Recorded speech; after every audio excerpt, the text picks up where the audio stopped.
अफगान सरजमीन से पाकिस्तान पर एक और दहशतगर्द हमला किया गया है। ISPR के मुताबिक दहशतगर्दों से झड़प में पाक फौज के 3 जवान शहीद हो गए। शोहदा में नायक मोहम्मद रहमान, नायक मुआविज खान, सिपाही इरफान उल्लाह शामिल हैं। दहशतगर्दों ने कराची ज़िला कुरम में पाकिस्तानी फौजियों पर फायरिंग की। पाक फौज के जवानों ने दहशतगर्दों को भरपूर जवाब दिया। पाक फौज के मौसर जवाब से दहशतगर्दों को भारी जानी नुकसान पहुंचा। वज़ीर ख़ारजा बिलावल भुट्टो ने अफगान सरहद से दहशतगर्द हमले की मजम्मत की है। उनका कहना था कि अफगान हुकूमत दहशतगर्दों को अपनी सरहद से कार्रवाइयाँ करने से रोके। बिलावल भुट्टो जरदारी ने पाक फौज के जवानों की शहादत पर इजहार अफसोस किया है। कौमी असम्बली के 8 हल्कों में ज़िमनी इंतखाबात का मामला है। ज़राए के मुताबिक इलेक्शन कमीशन का अहम इजलास आज होगा। इजलास में कौमी असम्बली के 8 हल्कों में इंतखाबात के इनेकाद की नई तारीख का जायज़ा लिया जाएगा। वज़ारत दाखिला से सिक्योरिटी की फराहमी के हवाले से ब्रीफिंग भी ली जाएगी। बात करेंगे हमारे नुमाइंदे उस्मान खान से। जी उस्मान, बताएगा। जी बिल्कुल, कौमी असम्बली के 8 हल्कों में ज़िमनी इंतखाबात का ये मामला है। इलेक्शन कमीशन का अहम तरीन इजलास आज होगा। इजलास की सदारत chief election commissioner Sikandar Sultan Raja करेंगे। इजलास में मेंबरान इलेक्शन कमीशन के अलावा आला हुकाम शरीक होंगे। इजलास में कौमी असम्बली के 8 हल्कों में इंतखाबात के इनेकाद की नई तारीख का जायज़ा लिया जाएगा। इजलास में वज़ारत दाखिला से सिक्योरिटी की फराहमी के हवाले से ब्रीफिंग ली जाएगी और जिन हल्कों में ज़िमनी इंतखाब होने जा रहा है उन हल्कों में सैलाब की क्या सूरत हाल है, वहाँ पर जो इमदादी सरगर्मियाँ हैं और जो इदारे हैं वो वहाँ पर किस तरह काम पर कर पाएंगे, इन तमाम तर सूरत हाल पर आज के इजलास में जो है वो गुफ्तगू होगी। जी बहुत शुक्रिया उस्मान, आपने अपडेट किया।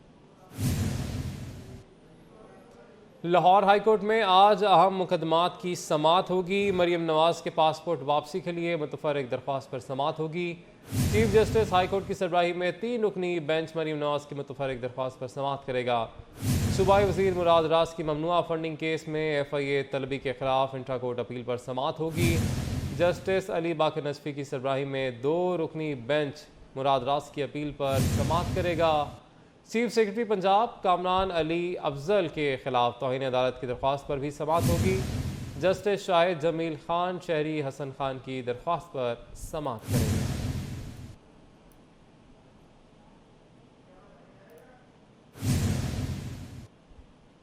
चीन में तालीम जारी रखने के लिए दोबारा बुला लिया गया है, लेकिन सफ़र महंगा होने की वजह से जा नहीं पा रहे। फ़िज़ाई किरायों में होशरुबा इजाफे पर तलबा की दुहाई।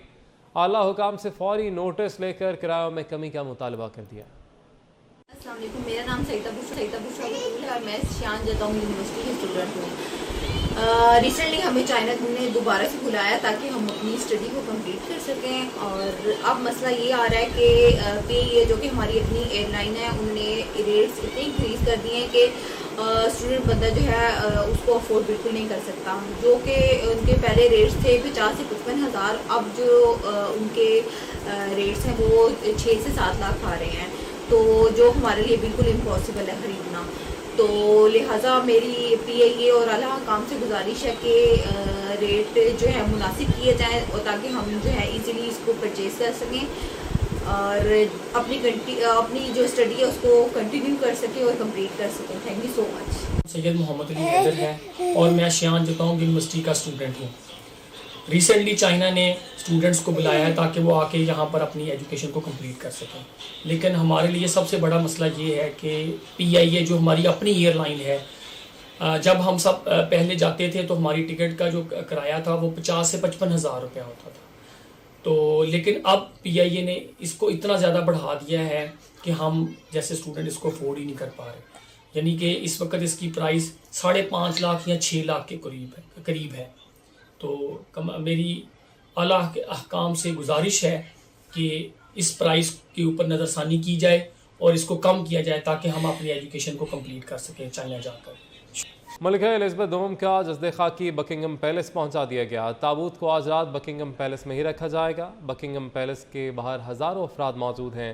मज़ीद तफसीलात बता रहे हैं हमारे नुमाइंदे वसीम अहमद। जी, इस वक्त मैं मौजूद हूँ बकिंगम पैलेस के बाहर, जहां पर अब से कुछ देर के बाद क्वीन एलिज़ाबेथ की मैयत को लाया जाएगा। क्वीन एलिज़ाबेथ की मैयत का इस्तकबाल करने के लिए यहाँ पर बरतानिया, कॉमनवेल्थ और दीगर ममालिक के शहरियों की बहुत बड़ी तादाद जो है वो यहाँ पर मौजूद है। यहाँ पर जितने भी शहरी आए हैं वो क्वीन को फ्लोरल ट्रिब्यूट पेश करेंगे। इसके साथ साथ यहाँ पर जितने भी शहरी हैं वो क्वीन की मैयत को भी देखने के लिए आए हैं। इसमें आपको बताता चलूँ कि इंतज़ामिया की जानिब से यहाँ पर फुल प्रूफ इंतजाम किए गए हैं। शहरियों के खड़े होने के लिए खुसूसी राहदारी बनाई गई है और क्वीन एलिज़ाबेथ का जो मैयत है उसको लाने के लिए भी खुसूसी जो रोड है उसको क्लियर करवा दिया गया है और चंद मिनटों के अंदर यहाँ पर क्वीन एलिज़ाबेथ की जो बॉडी है उसको लाया जाएगा। इसमें आपको बताता चलूँ कि आज रात जो है वो क्वीन एलिज़ाबेथ की बॉडी जो है वो बकिंघम पैलेस के अंदर रहेगी, जहाँ पर शाही ख़ानदान जो है वो उनका आखिरी दीदार करेगा। इसके बाद कल सुबह जो है क्वीन एलिज़ाबेथ की डेड बॉडी को वेस्टमिनिस्टर अबे में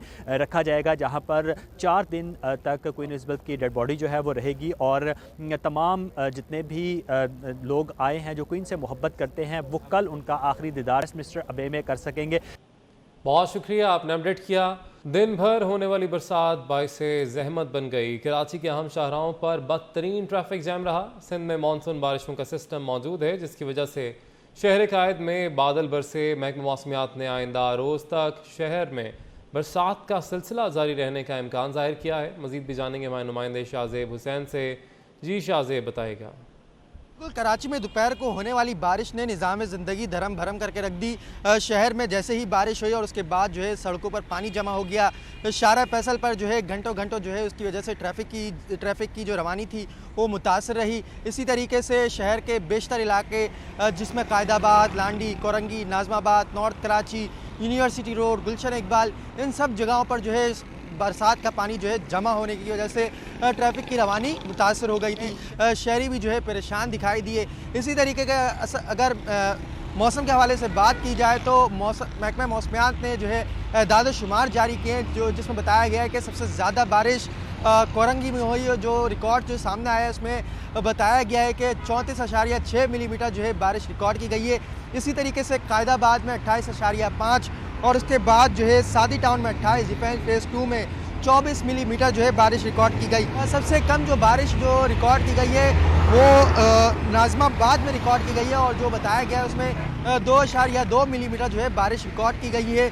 महकमा मौसमियात का कहना है कि सिंध में जो मानसून का सिस्टम है उसकी असर की वजह से परसों भी जो है कराची में बारिश हुई थी और आज भी जो है कराची में बारिश के मज़ीद इम्कानात बताए जा रहे हैं। आइंदा रोज़ तक जो है शहर में जारी रहेगा और उसके सबब जो है शहर में वक्फे से हल्की बारिश का सिलसिला जारी रह सकता है। बहुत शुक्रिया, आपने अपडेट किया। वज़ीर बल्दियात सिंध सैयद नासिर हुसैन शाह की इमरान खान पर शदीद तनकीद। नासिर हुसैन शाह का कहना है कि इमरान खान जिस दिन से हुकूमत से निकले बौखलाए हुए हैं। कभी कहते हैं मुल्क के 3 टुकड़े हो जाएंगे, कभी एटम बम गिराने की बात करते हैं। अब इमरान खान ने अहम तरीन तकर्री पर मुतनाज़ बयान दिया है। ये मुल्क और इदारों को गैर मुस्तहकम करने के दर पे हैं। नासिर हुसैन शाह ने कहा कि बाहर से इमदाद देने वालों को ये गुमराह कर रहे हैं। इमरान खान के अब 2 ही ठिकाने हैं, पागल खाना या अडयाला।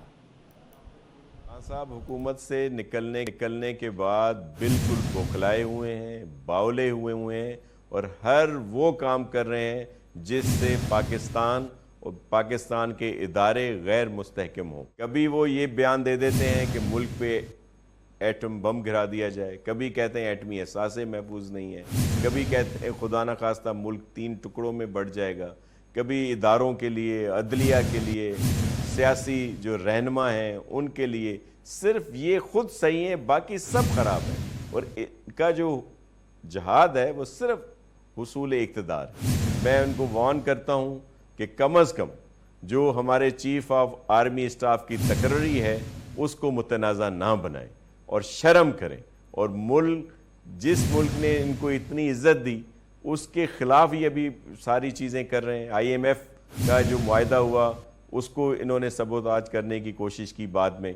फिर अब जो इतने मुश्किल में हमारे पाकिस्तानी भाई बहन हैं जो सैलाब और बारिश की तबाहकारियों में, अब इनके लोग जो इमदाद करने इदारे आ रहे हैं उनको गलत प्रोपेगेंडा करके उनको रोकने की कोशिश की जा रही है। इनको शर्म आनी चाहिए। अब खान साहब का एक ही ठिकाना है, पागल खाना या अडयाला। वफाकी काबीना ने अद्वियात की कीमतों में इजाफे की समरी मुस्तरद कर दी है। वज़ीर आज़म शहबाज शरीफ कहते हैं कि अद्वियात की कीमतों में इजाफे की हिमायत नहीं कर सकते। उन्होंने सैलाब ज़दा इलाकों में बैंकों को छुट्टी वाले दिन भी काम जारी रखने की हिदायत की। इस बात पर भी जोर दिया कि दुखी इंसानियत की खिदमत के लिए बढ़ चढ़ कर हिस्सा लेना चाहिए।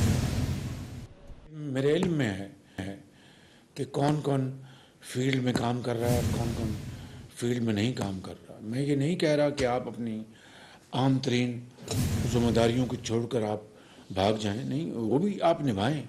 लेकिन आज तो ज़माना आ चुका है डिजिटल वर्ल्ड का। आज तो एक सेकंड में आप दुनिया के उस दूसरे कोने में आपकी कनेक्शन आपकी एक सेकंड में होती है। तो आप जूम के ज़रिए भी अपनी जिम्मेदारियां निभा सकते हैं। कुछ दुखी इंसानियत के लिए भी आप अपना फ़र्ज़ आपको निभाना चाहिए। तो मैं जो ऑनरेबल मेंबर्स इस काम में आगे बढ़ के काम कर रहे हैं, मैं यकीनन उनको अपनी तरफ से आपकी तरफ से उनको सलाम करता हूँ। जो इस काम में अभी आगे नहीं बढ़े और इस कार्य खैर में हिस्सा नहीं डाल रहे, मेरी उनसे गुजारिश है कि वो आगे जाएं, ताकि लोग इस मौके को हमेशा याद रखेंगे कि कौन आया और कौन नहीं आया, कौन इस्लामाबाद के ठंडे दफ्तरों में बैठा रहा और कौन सपाटे करता रहा। मुल्क भर में सैलाब से मजीद 54 जिंदगियां ख़त्म हो गई हैं। NDMA के मुताबिक सैलाब से मजमूई अमवात 1481 तक जा पहुँची हैं। सिंध में सबसे ज़्यादा 638 अफराद जाँ बहक हुए। खैबर पख्तूनख्वा में 303, बलूचिस्तान में 278 और पंजाब में 191 जाँ बहक हुए। आज़ाद कश्मीर में 48 और गिलगित बल्तिस्तान में 22 अफराद जान से गए। मुल्क भर में 256 मर्द, 297 ख़वातीन, 528 बच्चे ज़िंदगी हारे। सैलाब से 11,85,481 घरों को नुकसान पहुँचा। मुल्क में 12,418 किलोमीटर सड़कों को नुकसान पहुँचा। रिपोर्ट के मुताबिक मुल्क में 9,08,137 मवेशी सैलाब की नज़र हुए।